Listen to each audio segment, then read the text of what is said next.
So yeah, we were looking at Matthew chapter 24 2 weeks back on enduring till the end.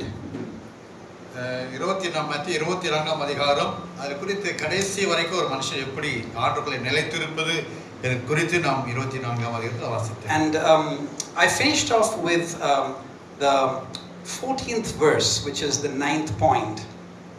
கிட்டத்தட்ட 1 லிருந்து 14வது வசனம் வரைக்கும் 9 பயன்களை நம்ம மத்தியில பேசுகிறது. And the 14th verse was, it says, and the good news about the kingdom will be preached throughout the world so that all nations will hear, and then the end will come. 14வது வசனத்தின் சாராம்சம் என்ன சொல்லி பார்க்கும்போது, ராஜ்யத்திலே இந்த சுவிசேஷம் பூலோகம் எங்கும் சகல ஜாதிகளுக்கும் சாட்சியாக பிரசங்கிக்கப்படும், அப்போது முடிவு வரும் என்ற ஒரு வசனத்தை நாம் பார்த்தோம். So God's not going to end the world or bring people to a situation where they didn't have the opportunity. It is going to be given to everybody and served to everybody. இது கிட்டத்தட்ட சீக்கிரமா நடந்து முடிக்க போகிற ஒரு சம்பவம் அல்ல. இது எப்போ முடியும் சொன்னா, எல்லாரும் தேவனுடைய வார்த்தைகளை கடைசி வரை கேட்டு எல்லாராலும் இது பிரசங்கிக்கப்படும் போதுதான் தேவனுடைய ராஜ்யம் முடிவு என்பது வருகிறது. So enduring till the end is mostly a test period, an exam period for the people who believe and say they're Christians. குறிப்பாக இந்த தேவனுடைய வார்த்தை விசுவாசிக்கிற விசுவாசிகளுக்கு இது ஒரு சோதனை காலம் என்று சொல்லலாம். எப்படி இந்த காலகட்டத்திலே அவர் விசுவாசத்தை நிலைநிறுத்திக் கொள்ள போகிறார்கள், எப்படி அவர் பரிசோதனைக்குள்ளாக கடந்து போகிறார்கள் என்பது ஒரு சோதனைக்குரிய ஒரு நாட்களாக இந்த உபத்திரவம் நமக்கு முன்பாக காணப்படுகிறது. So we'll look at the 10th point, which is verse 15. 15வது வசனம், அதாவது 10வது பாயிண்டை நாம் பார்க்கும்போது, and today I'm going to continue with part 2 of this. இது இரண்டாவது பாகமாக இதை நான் தொடர்ந்து உங்கள் மத்தியில நான் பேச இருக்கிறேன். It says in verse 15, the day is coming when you will see what Daniel the prophet spoke about, the sacrilegious objects that causes desecration standing in the holy place. 24ஆம் அதிகாரம் 15வது வசனம் இப்படி சொல்கிறது, மேலும் பாழாக்குகிற அருவருப்பை குறித்து தானியேல் தீர்க்கதரிசி சொல்லி இருக்கிறானே, வாசிக்கிறவன் சிந்திக்க கடவன், நீங்கள் அதை பரிசுத்த ஸ்தலத்தில் நிற்க காணும்போது. You see, I don't know if you watching and looking and observing of the different things that are happening across the world in all religions. இந்த குறிப்பாக நீங்கள் எத்தனை பேர் இன்றைக்கு நடந்து கொண்டிருக்கிற சம்பவங்களை குறித்தும் இன்னைக்கு अनेक மதங்களிலே எப்படி நடந்து கொண்டிருக்கிறது சொல்லி எப்படி கவனிக்கிறீர்கள், எப்படி கேள்விப்படுகிறீர்கள் என்று குறித்து எனக்கு தெரியல. Just because we say church, listen to me very carefully. Just because we say church, it doesn't mean necessarily that the presence of God will be there. குறிப்பாக சொல்லும்போது இன்றைக்கு சபை என்று சொல்லும்போது அந்த சபையில எல்லாமே நடக்கும், எல்லாமே எதிர்பார்க்கன்னு சொல்லி ஒரு வரையறுக்கப்பட்ட ஒரு காரியங்களை சபையில மாத்திரம் நாம் காண முடியாது. We can start church and have an object or image or something inside the church that is not godly, and we can still call it church. Do you think the presence of God is going to be there? சபையில இப்படிப்பட்ட நிழலெல்லாம் இருந்தாலும் கூட அது ஆவிக்குரிய சபை என்று நாம தீர்மானிக்க கூடாது. இதெல்லாம் சபையில நடக்கிற எல்லா விதமான காரியங்களாக தான் இருக்கிறது. So sometimes we're going to see things that are not godly even inside the church. ஒரு சில சமயங்களில சபைகளில இந்த ஆவிக்குரிய ஜீவியம் காணப்படலன்னு சொன்னா, so this 15th verse, it says that Daniel has prophesied about the sacrileges that are causing desecration inside the church and inside the body. இன்றைக்கு இந்த சபைகளில இப்படிப்பட்ட அருவருக்கத்தக்கதான காரியங்கள் எல்லா இடத்திலும் நடக்கும் என்பதாக அழகாக திட்டத்தோடு தானியேல் சொல்கிறதை பார்க்கின்றோம். The 11th point is verse 16.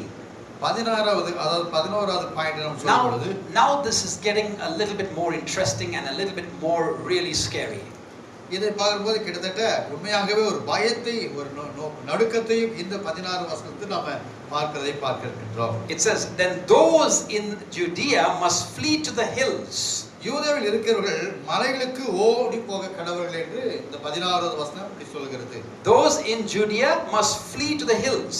யார் யூதேவில் இருக்கிறார்களோ அந்த யூதேவில் இருக்கிற ஜனங்கள் மலைகளுக்கு ஓடி போவார்கள் என்று. And verse 17 says, a person out on the deck of a roof must not go down into the house to pack. 17வது வசனம், வீட்டில் மேல் இருக்கிறவன் தன் வீட்டில் எதையாகிலும் எடுப்பதற்கு இறங்காதிருக்க கடவன் என்று சொல்லப்பட்டிருக்கிறது. I was thinking of this verse and I was thinking every time I do my gardening and doing some work on the terrace and here this happens, it says don't go down to pack. You don't have time even to pack. It's going to come like that. நான் இப்போதெல்லாம் மேலே அந்த கார்டனில் work பண்ணிட்டு இருப்பேன். அப்போல்லாம் நான் இதை குறித்து சிந்தித்து கொண்டு இருப்பேன். இப்படிப்பட்ட காரியங்கள் வரும்போது நான் கீழே போய் எல்லாவற்றையும் சரி செய்வது கூட எனக்கு நேரம் இல்லை. Those in Judea, it says, must flee to the hills. யூதாவில் இருக்கிறவர்கள் மலைகளுக்கு அவர்கள் ஓடி போவார்களாம். Now, if you look at these two Bible verses, the Bible is trying to help people understand that you need to find plan B because plan A is going to kill you. அதாவது இந்த ரெண்டு வசனங்களை குறித்து நாம் கவனமாக பார்க்கும் பொழுது திட்டவட்டமாக ஒரு காரியத்தை அறிந்து கொள்ள வேண்டும். ஏ என்று சொல்லி பார்க்கும்போது அறியாத முன்னாடி பியில் இருக்கும்போது ஏ காரியங்கள் குறித்து நன்றாக நாம் தெளிவாக புரிந்து கொள்ள வேண்டும். We all know the stories that have been happening the last 2-3 days in Kashmir. காஷ்மீரில் நடந்த சம்பவங்கள் 2-3 நாளைக்கு முன்னாடி என்ன நடந்து கொண்டிருக்கிறது என்று நீங்கள் நன்றாகவே அறிவீர்கள். It's horribly sad. உண்மையாகவே இது எல்லாரும் ஒரு கவலைக்கிடமான ஒரு காரியம். What are people going there for? To enjoy their holidays. அங்க அந்த சுற்றுலா தலங்களுக்கு சந்தோஷத்தை அனுபவிக்கும்படியாக அங்க கடந்து போகிற ஜனங்கள். And I've been seeing videos of people before the incident and how happy they are. They're posing, doing selfies. Little did they know that they are not going to be there after a few minutes. அங்க நடக்க இருக்கிற இந்த கொடூரங்களுக்கு முன்பாக ஜனங்கள் எப்படியெல்லாம் அங்க சந்தோஷமா இருக்கிறார்கள், எப்படியெல்லாம் போட்டோ எடுக்கிறாங்க, எப்படியெல்லாம் செல்ஃபி எடுக்கிறாங்க, அதுக்கு ரொம்ப சந்தோஷமா நிகழ்வுகள் எல்லாம் நான் சம்பவத்தில் பார்க்க கூடும். This is just Pahalgam. This is just the place, city called Pahalgam. Am I It's a town, Pahalgam. It's a small village, small town. It's a tourist attraction. They call it the mini Switzerland of India.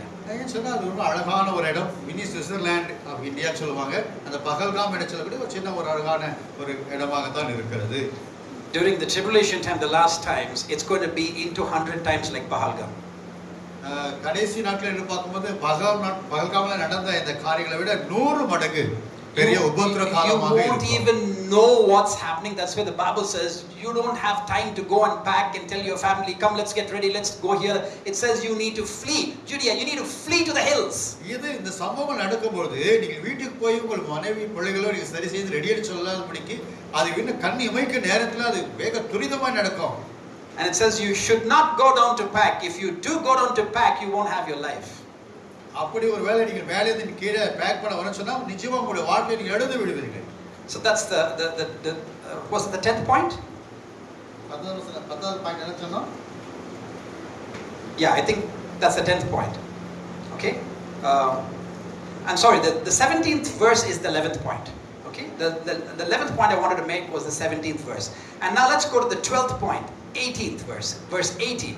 It says, a person out in the field must not return even to get a coat. 17வது வசனம் வந்து 11 point நம்ம பார்த்தோம். 12வது வசனத்துல 12 point பார்க்கும்போது 18வது வசனம் எப்படி சொல்கிறது? வயலில் இருக்கிறவன் தன் வஸ்திரங்களை எடுப்பதற்கு திரும்பாதிருக்க கடவன். So the 12th point is verse 18. A person out in the field must not return even to get a coat. There's no time to even run to get a coat. 12வது பாயிண்ட் நம்ம பார்க்கும்போது 12வது வசனம் இப்படி எழுதியிருக்கிறது, வயலில் இருக்கிறவன் அவன் வீட்டுக்கு திரும்பி போய் ஆடைகள் எடுத்துக்கொண்டு வருவதற்கு கூட அவனுக்கு நேரம் இருக்காது என்று சொல்லுது. Again, I'm telling you, it's like the incidents that we look at, what is happening in people, murdering and killing people. The only question that the terrorists asked was, what's your name? அந்த தீவிரவாதிகள் அந்த ஜனங்கள் மக்களிடத்தில் கேட்ட ஒரு சில கேள்விகள் என்னன்னா, உன்னுடைய பெயர் என்ன என்று கேட்கிறார்கள். They just wanted to know which religion the person belonged to, and then they did a very bad thing, which let's not mention, to confirm the religion. அவங்க வந்து அந்த எந்த மதத்தை சார்ந்தவர்கள் என்று கண்டுபிடிக்கத்தக்கதாக ஒரு நோக்கத்தோடு நீங்கள் என்ன பேர் என்னன்னு சொல்லி அவளை கேள்வி கேட்டு அறிந்து கொள்கிறார்கள். There was a Nepali guy there from Nepal. நேபாளில் இருந்து ஒரு நபர். He's not even Indian. அது இந்தியா He's சார்ந்தவர். another country citizen. நேபாளை சார்ந்தவர். And you know, his wife or his relative was saying they didn't even give him time to say I'm from Nepal. Just to say I'm not Indian first of all. Even to say I'm from Nepal, no. Finish over. அவங்க வந்து நான் India சார்ந்தவன் அல்ல, நான் நேபாளை சார்ந்தவன் என்ற அந்த வார்த்தை சொல்லுவதற்கு கூட நேரம் கொடுக்கவே இல்லை. உடனடியாகவே அவனை சுட்டு கொண்டு விட்டார்கள். It says you won't have time to even run to get a coat or a sari or churidar or muffler or whatever you want. No time. இந்த இடத்துல ஆடை எடுத்துக்கிறது, மஃப்ளர் எடுத்துக்கிறது, எந்த ஒரு காலகட்டமும் நேரமும் நமக்கு கொடுக்கப்படுகிறது இல்லை. And that's the point number 12, verse 18. 18வது வசனம் 12 பாயிண்டை குறித்து நாங்க பேசிக்கிறோம். The 13th point I want to bring out is in verse 19. It says how terrible it will be for pregnant women and for nursing mothers in those days. How terrible it will be for pregnant and nursing mothers. 13வது point வசனம் 19 இருந்து வாசிக்கும்போது அந்த நாட்களிலே கர்ப்பவதிகளுக்கும் பால் கொடுக்கிறவர்களுக்கும் ஐயோ என்று எழுதப்பட்டிருக்கிறது. Just imagine the Bible is describing rooftop, running in the fields, no time for court, no time for, it's literally, tell me something, come on, think about this. If God wanted to say something, he could have just said it in one statement, says, it's going to be a hard time guys, be careful, and he could have finished all this. Why is he describing each kind of scenario? இந்த இடத்துல நன்றாக சிந்தித்து பாருங்கள். உபத்திரவ காலம் வரும் உஷாராகிட்டு ஒரே வார்த்தை சொல்லாம இதெல்லாம் ஒவ்வொரு வார்த்தையும் மிகவும் விளக்கமாக ஒவ்வொன்றாக மிக நுணுக்கத்தோடு ஏன் ஆண்டவருக்கு சொல்லுங்க. He's a loving kind God. அவர் நம்ம உண்மையாகவே அன்பு கூர்ந்து நம்ம நேசிக்கிற ஆண்டவரா இருக்கிறார். He doesn't want to get us surprised and caught in a scenario we don't know what he's giving us tuition. உடனே நம்ம ஆபத்துல போய் மாட்டிக்கிட்டு நம்ம முழிப்பதற்கு வேண்டாம் என்ற அழைக்கவில்லை. ஒவ்வொன்றாக மிக விளக்கமாக இது இப்படி இருக்கும் என்று சொல்லி நமக்கு அழகாக ஒவ்வொன்றாக விவரித்து ஆண்டு சொல்கிறதை. Basically in verse 19 the Bible is saying it's actually better if people don't get pregnant during that time. 19 வசனத்துக்கு பிரகாரம் என்ன அறிந்து கொள்வதற்கு அந்த நாட்களில அதாவது கர்ப்பம் ஆகாமல் இருப்பதே ஒரு பாக்கியம் என்று சொல்லக்கூடிய நாட்களாக இருக்கும். And verse 14 is the 14th point is verse 20. 20 வசனம் அதாவது 14th பாயிண்டாக உங்களுக்கு நான் பேசுறேன். Verse 20 says, and pray that your flight will not be in winter on the Sabbath. Pray that your flight will not be in winter or on the Sabbath. நீங்கள் ஓடி போவது மாரி காலத்திலாவது ஓய்வு நாளாலாவது சம்பவிக்காதபடிக்கு வேண்டிக் கொள்ளுங்கள். Now listen. கவனியுங்கள். When I read that verse, இந்த வசனத்தை நான் படிக்கும்போது when was the Bible written? எப்போது வேதம் எழுதப்பட்டது? 2000 years ago. கிட்டத்தட்ட 2000 வருஷம். First of all, there was no ship also 2000 years ago. Forget flight. 2000 வருஷம் முன்னாடி பார்க்கும்போது ஒரு கப்பல் கூட அந்த நாட்கள் இருந்தது. So when the Bible says about flight, it's not talking about airplane. It's not talking about airplane. விமானத்தை குறித்து இங்க சொல்லவில்லை. There was no airplane when people were writing the Bible for them to think, oh, airplane. No, there's no airplane. அந்த நாட்களிலே இந்த வசனம் எழுதும் பொழுது இந்த விமானம் அந்த நாட்களில் இல்லை. அதை தான் இன்னைக்கு it says, and pray that your flight will not be in winter on Sabbath. So when they say flight, it's meaning journey. Your exodus, your fleeing, your escaping, your journey. Pray that your flight, they mean journey, exodus, fleeing, escaping. That's what they mean. அங்க அப்படின்னு சொன்னாக்கா அங்கிருந்து கடந்து போகிற ஒரு நிகழ்வு, அங்கிருந்து escape ஆகி போற நிகழ்வு தான் இங்க ஜர்னி என்று flee ஓடுகிறது குறித்து. Why is Jesus saying winter and Sabbath? ஏன் ஆண்டவர் மாரி காலம் கோடை காலம் என்று சொல்கிறார்? Why is he saying winter and Sabbath? Yeah. Again, he's giving you details of how difficult it's going to be if you're trying to escape in winter. Imagine how many things you should be taking to escape. நல்லா யோசனை பண்ணுங்க. மாரி காலத்துல நீங்க ஓடி போனா அது எப்படி இருக்கும்? எத்தனை நாள் அது எடுத்துக்கொள்ளும்? Just imagine in winter you're sleeping with all your blanket. Okay? நீங்க குளிர் காலத்துல அப்படியே நீங்க எல்லாம் கம்பெனியெல்லாம் போட்டு பத்திரிக்கை நினைச்சுக்கோங்க. And suddenly this last days and tribulation hits during that time. அந்த காலகட்டத்துல உபத்திர காலம் தொடங்கிருச்சு அப்படி நினைத்துக் கொள்ளுங்கள். You jump out of your bed and you're trying to run. அதை நீங்க எல்லாத்தையும் நீங்க எடுத்து போட்டு நீங்க ஓடணும். Think about this. கற்பனை பண்ணிக்கொள்ளுங்க. Listen, Jesus is not an idiot explaining details here. This is actually going to happen. இதெல்லாம் ஆண்டவர் வந்து முட்டாள்தனமா பேசுறது இல்ல. ஆண்டவர் எல்லாம் விளக்கமாக ஒவ்வொரு. So in winter, if you get out of your bed and run with your nightie or your gaiety or mighty, you'll be freezing by the time you're running halfway. அதாவது அந்த மாரி காலத்துல நீங்க கடல் போகும்போது நீங்க போட்டுக்கிற ஆடைகள் எப்படி இருக்கோ அதெல்லாத்தையும் வச்சு தான் நீங்க ஓட வேண்டியதா இருக்கும். And why is it saying Sabbath? ஓய்வு நாளை குறித்து என்ன சொல்கிறது? Because nobody does any work on a Sabbath. ஏன்னா ஓய்வு நாளில எந்த விதமான Nobody goes anywhere, nobody travels, everybody's at home. They're respecting the Sabbath. They keep no work done. அதாவது ஓய்வு நாளில எப்படிப்பட்ட வேலையும் செய்ய முடியாது, வேலை செய்கிறது கிடையாது. So basically what God's saying is, if that happens on the Sabbath and you run out to get an Ola, you won't find an Ola. இந்த அதாவது ஓய்வு நாள் Because they're also taking rest. ஓய்வு நாட்கள் என்று சொல்லும்போது நீங்க அந்த வேலையில ஓடச்சனா அந்த வேலையில எந்த You will have to run, that will be your own Ola only. You'll have to be running. ஓலாவோ வேற எந்த ஒரு வசதி நாம பார்க்க முடியாது. Now I was thinking about all these descriptions, and do you think God is trying to scare us? இதெல்லாம் சம்பவங்கள்லாம் பார்க்கும்போது உண்மையாகவே கர்த்தர் நம்மை பயப்படுத்தும்படியாக தான் பேசுறாரா? He is equipping us. நம்மை கர்த்தர் உற்சாகப்படுத்துறதுக்கு ஏதாவது அறிந்து கொள்வது. He is motivating and equipping our mind, body, soul and our spirit to be aware of what kind of a situation we're going to be in, and so we can take right decisions and be right with God. ஏன் இதெல்லாம் சொல்லி நமக்கு ஆண்டவர் விளக்கமா சொல்றாரு? பயப்படுத்துறதுக்காக அல்ல, நம்ம ஒரு தெளிவு பெற வேண்டும், இதிலிருந்து நம்ம எல்லாவற்றையும் அறிந்து கொள்ள வேண்டும், புரிந்து கொள்ள வேண்டும் என்பதற்காக தான் ஆண்டவர் ஒவ்வொரு நிகழ்ச்சிகளையும் விளக்கமாக நமக்கு சொல்லிக் கொண்டிருக்கிறார். So that is verse 20. Okay, verse 20. Verse 21. Verse 21 says, "For there will be greater anguish than at any time since the world began, and it will never be so great again." 20வது வசனம் அப்படி வாசிக்கிறோம். ஏனெனில் உலகம் உண்டானது முதல் இதுவரைக்கும் சம்பவிராததும் இனிமேல் சம்பவியதுமான மிகுந்த உபத்திரவம் அப்பொழுது உண்டாயிரும். That's the 15th point I want to share. இது வந்து 15வது குறிப்பா நம்ம சொல்றோம். Verse 21 says, "For there will be greater anguish than at any time since the world began, and it will never be so great again." Wow! Think about that statement. The anguish is going to be the greatest ever since the world began, and it says there will not be another greater anguish after that anguish. இங்க என்ன சொல்லி வேதம் சொல்லி பார்த்தா இப்படிப்பட்டதான ஒரு கொடூரமான உபத்திரவ காலம் பூமி உண்டானது இந்த நாள் வரைக்கும் இதுவரைக்கும் நடந்ததில்லை. ஆனா இப்படிப்பட்ட ஒரு கொடூரமான காலகட்டங்கள் வருகிற நாட்களில இது நடக்கும் என்பதாக வசனம் தெளிவா சொல்கிறது. Verse 6, the 16th point I want to share. 16வது பாயிண்ட் சொல்ல வேண்டும். 1 minute, just give me the mic. Mic 1. What's that? So the 16th point, that was the 15th point. The 16th point is in verse 22.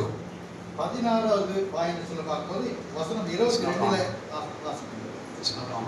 It's okay. Just this.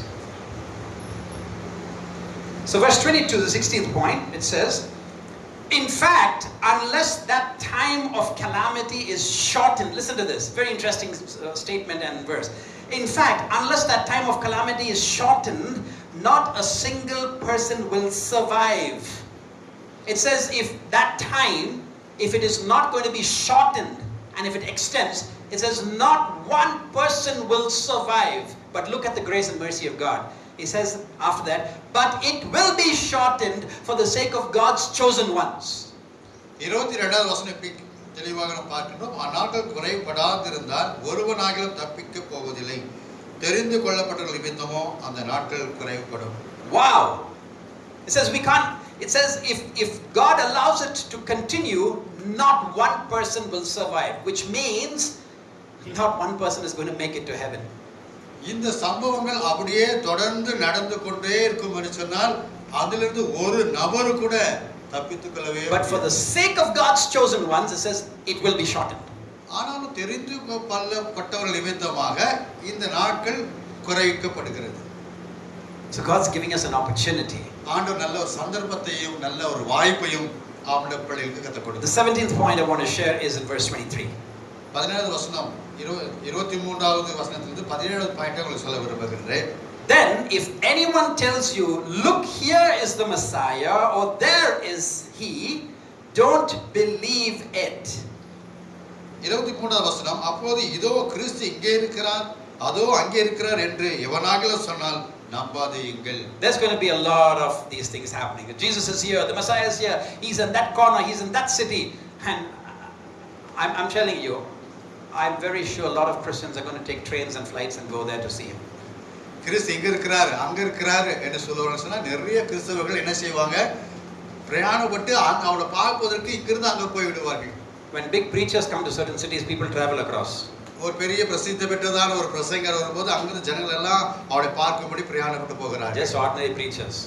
அவங்கள ஒரு சாதாரணமான ஊழியக்காரர். So someone comes and tells you, "Hey, Jesus is preaching in Madurai tomorrow." ஒன்னு நினைத்துக்கொள்ளுங்க, ஆண்டவர் இயேசு கிறிஸ்து வந்து மதுரையில ஒரு பிரசங்கிக்கிறார் சொல்லி நீங்க ஒருவேளை கேள்விப்படும்போது, half of South India will be there in Madurai.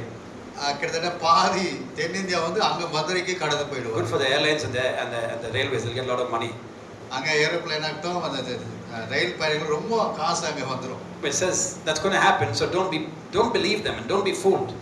இப்படி எல்லாம் நடக்கும்போது அதை நீ உடனே நம்பிடாதீங்கன்னு சொல்லி வசனம் சொல்லுது. It says anyone tells you, look here, Messiah, don't believe it.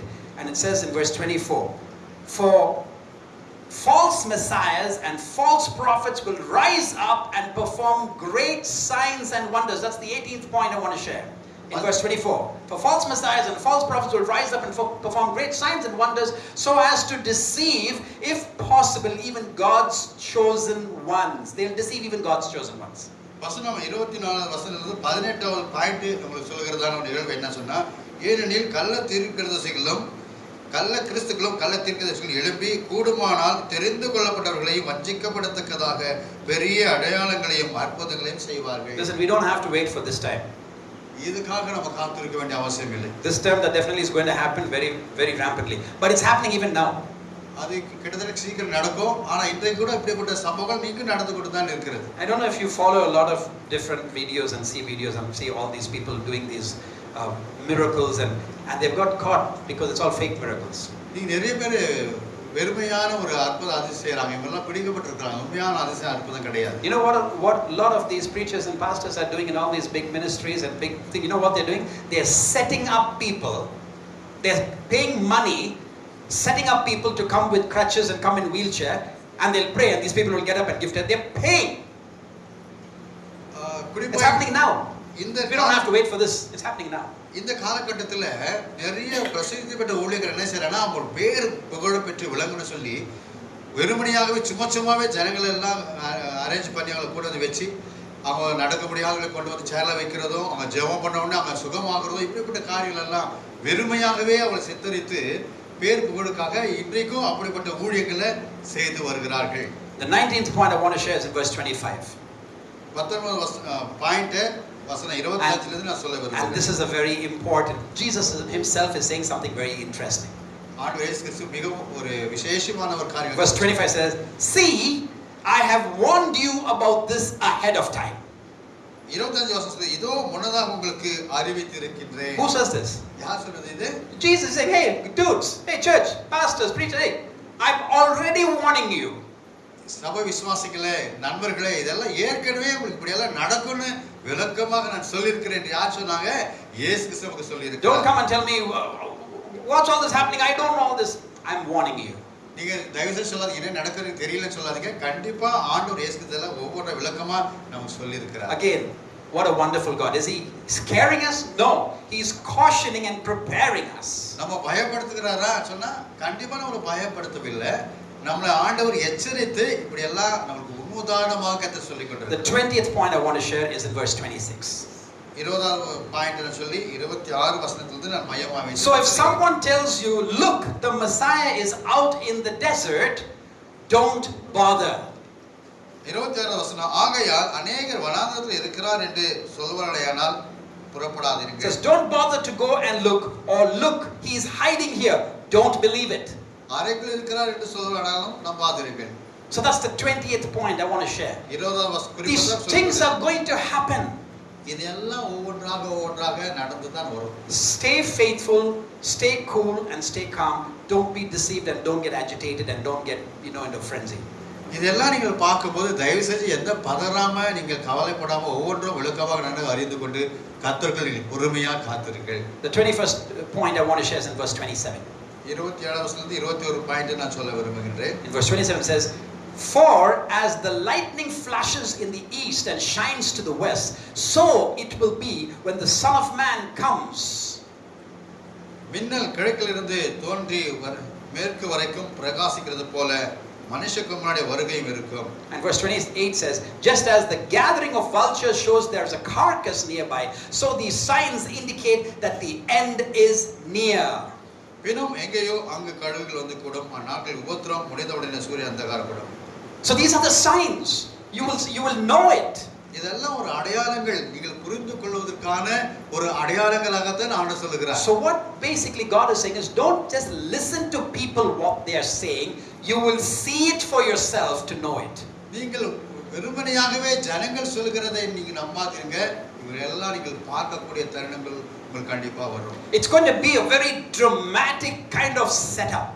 இது இதெல்லாம் ஒரு பிரசித்தி பெற்ற பிரம்மாண்டமான ஒரு நிகழ்வாகத்தான் இதெல்லாம் நம்ம நடக்க போகிறது. I don't know if you've seen all these big dramas and what do they call that in the US? They call these big events they call it something very famous thing like they stage these big events where lighting and sound and special effects, they give you a real experience of something that you'll literally feel that place and that thing. இதெல்லாம் உங்களுக்கு ஈஸியா விளக்கமாக சொல்ல போனாக்கா பிரம்மாண்டமான நிகழ்வு நிகழ்ச்சி ஒரு சத்தம் போட்டு உங்களை பயப்படுத்துற விதத்துல ஒரு பெரிய காட்சிப்படுத்துவார்கள். This scenario is going to be beyond a drama and a movie. இப்படிப்பட்ட காட்சிகள் என்பது அதற்கு மேல உண்மையான சம்பவமாக இப்படிப்பட்ட காரியங்கள் நம் முன்பாக நடக்கும். You will literally see the clouds and the heavens and the lightning and it will be so real that you will either believe it or you'll be thinking you're dreaming. இதெல்லாம் நம்ம கண்ணு முன்னாடியே வானம் புலக்கிறது, அதாவது மேகம் கடந்து போகிறது, மின்னல் வருகிறது, இடி இடிக்கிறதுமான நிகழ்வு எல்லாம் நமக்கு பிரமிப்பாகவே அது கண் முன்னாகவே நம்ம பார்க்க இருக்கின்றோம். So I want to close today with the 21st point and with this verse till 28. 21வது வசனம் 28 இலிருந்து நான் முடிக்க இருக்கின்றேன். Next week we'll complete the other 8 or 9 10 verse points. So in conclusion, what am I trying to say this morning? If we are trying to understand why is God explaining these details to us, it's with a purpose. ஏன் ஆண்டவர் இப்படிப்பட்ட ஒரு அச்சுறுத்தலும் ஒரு பயத்தை குறித்து நம்மோடு பேசிக்கொண்டிருக்கிறார் சொன்னா இதெல்லாம் ஒரு விழிப்புணர்வை நாம் புரிந்து கொள்ள வேண்டிய ஒரு நோக்கத்தோடு தான். As I said, God could have just finished it off with one statement saying, hey, it's going to be a horrible time, please get ready, don't get scared. It could have finished off with that. ஆண்டவர் ஒரு சில வார்த்தையில சொல்லிருக்க முடியும், பயங்கரமான உபத்திரவம் வருகிறது, விழிப்பாருங்கள், ஒரே ஒரு பதத்துல ஆண்டவர் சொல்லிருக்க முடியும். But why all these descriptions? ஏன் ஆண்டவர் ஒவ்வொன்றையும் மிக தெளிவாக விளக்கமாக நிகழ்வுகளை ஒவ்வொன்றாக வகையறுத்து பேசுகிறார்? So we get stronger as Christians and lovers of Jesus. We get more committed, we get more close to God, and we prepare ourselves, our mind, our body and our spirit for these times. ஏன் இப்படிப்பட்ட காரியம் செய்யறாங்க? உண்மையாகவே ஆண்டவர் நம்முடைய ஐக்கியத்தை விரும்புகிறார். நம்ம எல்லாவற்றையும் அறிந்து மிகவும் எச்சரிப்பாக இருக்கத்தக்கதாகத்தான் ஒவ்வொரு நிகழ்வையும் கர்த்தர் தெளிவாக நம் முன்னே கண்டு வந்து நிறுத்திக் கொண்டிருக்கிறார். Last week I was introducing the topic and I said that these things are even happening in India right now. நான் லாஸ்ட் முறை இதெல்லாம் சொல்லிட்டு இருந்தேன். ஆனா இன்றைக்கு பார்க்கும்போது இந்தியாவில் இப்படிப்பட்ட நிகழ்வுகள் ஆரம்பிச்சிருக்கிறது. They are happening in countries like China. இன்னைக்கு சைனா என்ற தேசத்துல இது நடந்து கொண்டிருக்கிறது. You can't openly go to church, you can't openly praise God, you can't openly worship, they will kill you. அந்த இடத்துல நீங்கள் ஓப்பனா வந்து ஒரு ஊழியத்தை செய்ய முடியாது, ஊழியங்களை செய்ய முடியாது, அப்படி செய்யலாம் நீங்க கொல்லப்படுவீர்கள். And that's just a small taste, a very tiny taste of what this is going to be. இதுல இருந்து ஒரு சின்ன விளக்கமாக தான் இதுதான் ஒரு எடுத்துக்காட்டு. நடக்க போற சம்பவத்துக்கு இப்படிப்பட்ட நிகழ்வெல்லாம் ஒரு சின்ன எடுத்துக்காட்டாக இருக்கிறது. There's going to be so much of chaos. உண்மையாகவே வருத்தப்படக்கூடிய காரியமாகத்தான், புலம்புகிற காரியமாகத்தான் இருக்கு. I will end with an example and keep that thought in you and for you to think about as you go back home today. இதெல்லாம் நீங்கள் எச்சரிக்கப்பட்டு நீங்கள் எல்லாம் நினைவு கூர்ந்து நீங்கள் வீட்டுக்கு போகும்போது எல்லாம் யோசனையோடு நீங்கள் போக வேண்டும். Take your family. உங்களுடைய குடும்பத்தை நீங்கள் எடுத்துக்கொள்ளுங்க. Think about your family. உங்களுடைய குடும்பத்தை குறித்து நினையுங்க. And think about these times. இப்படிப்பட்ட காலகட்டங்கள் எப்படி வருதுன்னா அதையும் நீங்கள் கொஞ்சம் கற்பனை பண்ணி பாருங்க. Do you think நீங்கள் நம்புறீங்களா? all your family members உங்களுடைய குடும்பத்தார் அனைவரும் சேர்ந்து will decide the same thing in that same minute? எல்லாரும் ஒரே ஒரு முறையில எல்லாரும் சேர்ந்து ஒரே ஒரு நினைவுல கொண்டு வந்து நிறுத்த முடியுமா? எல்லாரும் ஒரே வகையாக சிந்திக்க முடியுமா? Husband, wife, grandfather, grandmother, child, brother, sister. You think everybody is going to say, guys, everybody okay? Yes, okay. You think that's going to happen? எல்லாரும் ஒரே ஒரு நினைவு கூர்ந்து எல்லாரும் ஒரு மனதோடு ஒரு சிந்தனையோடு இருந்து செயல்படுவார்கள் என்று சொல்லி நீங்க நினைச்சு பார்க்க முடியுமா? If I think about it in my house, my kids and my wife, and if this happens, you think I'm going to decide for my wife and my daughters and you think I'm going to decide for that? I have to decide for myself over. I'm not going to decide for anybody else. இன்றைக்கு உண்மையாகவே என்னுடைய குடும்பத்தில் அதாவது மனைவி பிள்ளைகள் மத்தியிலே இந்த நிகழ்வு நடக்கும் சொன்னா நான் அவளை குறித்து எந்த விதமான சிந்தனை செஞ்சிருக்க முடியாது. நான் என்ன குறித்து தான் நான் நோக்கமா இருக்க முடியும். So what am I trying to say today? நான் என்ன சொல்ல விரும்புகிறேன்னு சொன்னா it's very sad and scary. இது உண்மையாகவே ஒரு கவலைக்கிடமான ஒரு பயப்படுதல் அச்சத்துலமான ஒரு காரியம். The same family that stayed together from the beginning till the end will be separated in 1 minute. இன்னைக்கு ஆரம்பத்துல தொடர்ந்து ஒற்றுமையாக வாழ்ந்து கொண்டிருக்கிற குடும்பம் அந்த கடைசி நாட்களில ஒரு சில வினாடிகள ஒற்றுமையாக வாழ முடியாது. Maybe the husband will say, I can't take this, I'm scared. Maybe the wife will stand strong. Maybe the daughter will say, I'm confused, who to follow. இது உண்மையாகவே எல்லாருக்கும் ஒரே ஒரு மனசு இருக்கும்போது ஒருத்தர் ஏத்துக்கொள்வாங்க, ஒருத்தர் பயப்படுவாங்க, ஒருத்தர் அஞ்சிருப்பாங்க. Nobody can take another person's decisions. மற்றவருடைய ஆலோசனை ஒருவர் கூட அதை பின்பற்ற முடியாது. So imagine, கொஞ்சம் கற்பனை பண்ணி பாருங்க. The wife says, I'm going to follow Jesus, I don't care whether they kill me, and she stands. The husband says, I'm scared, I'm moving on. The son will say something. In a minute, in the fraction of seconds, one family will go 4 different directions, and that will be over. ஒரு விஷயம் நல்லா கவனிச்சு பாருங்க. உதாரணத்துக்கு என் மனைவி சொல்லுவாங்க, நான் நாட்டுக்குள்ள ஸ்திரமா இருக்க போறேன், எதை நான் விரும்ப போறதுன்னு சொல்லிட்டு அவங்க ஸ்திரமா இருப்பாங்க. கணவர் சொல்லுவாங்க, ஐயோ நான் இருக்க முடியாது, நான் போகிறேன்னு சொல்லுவாங்க. பிள்ளைகள் அதை கேட்க மாட்டாங்க. இப்படி ஒவ்வொருவரும் ஒவ்வொரு வகையில அந்த குடும்பமானது ஒற்றுமை இல்லாதபடி சிதறி போவார்கள். Church, I'm just telling you, this is beyond what you can even imagine. இதெல்லாம் நம்ம கற்பனைக்கு எட்டாத காரியங்கள் நாம நடக்க போறது. அதை நீங்கள் சிந்தித்துக் கொள்ளுங்கள். And the whole purpose of me talking and speaking and teaching about this is for us to start preparing now. இது ஏன் நான் முழு விவரமாக ஒவ்வொன்றாக விளக்கமாக சொல்லுகிறேன்னு சொன்னா, இது உங்களுடைய எச்சரிக்கப்படுகிறீர்கள். நீங்கள் ஒவ்வொன்றும் இதில் தனித்துவமாக யோசித்து நீங்கள் வகையறித்து நீங்கள் அறிந்து கொள்ள வேண்டும் என்று தான் இன்னைக்கு உங்கள் மத்தியில் பேசிக்கொள்கிறேன். Encourage your family now. உங்களுடைய குடும்பத்தை நீங்கள் எச்சரிக்கீங்கள். So when you all prepare yourselves emotionally, mentally and spiritually according to what the word wants us to, when the time comes, you know what? Each family member does not have to look at one another. They will walk in the same direction. ஏன் சொன்னா இந்த கடைசி நாட்களில ஊழிய குடும்பங்களை ஒவ்வொருவரும் இந்த திட்டவட்டமாய் புரிந்து கொண்டிருங்க. அப்படி புரிந்து கொள்வீர்கள் சொன்னா நீங்கள் யாரும் வேறொரு திசையில போக மாட்டீர்கள். ஒரே திசையில நீங்கள் பிரயாணம் பண்ணுவீர்கள். If you don't prepare now, நீங்கள் இதுக்குரிய ஆயுதத்தை நீங்கள் இன்றைக்கு எடுக்கவில்லைன்னு சொன்னால், you will see very, very sad results and directions being moved on that day.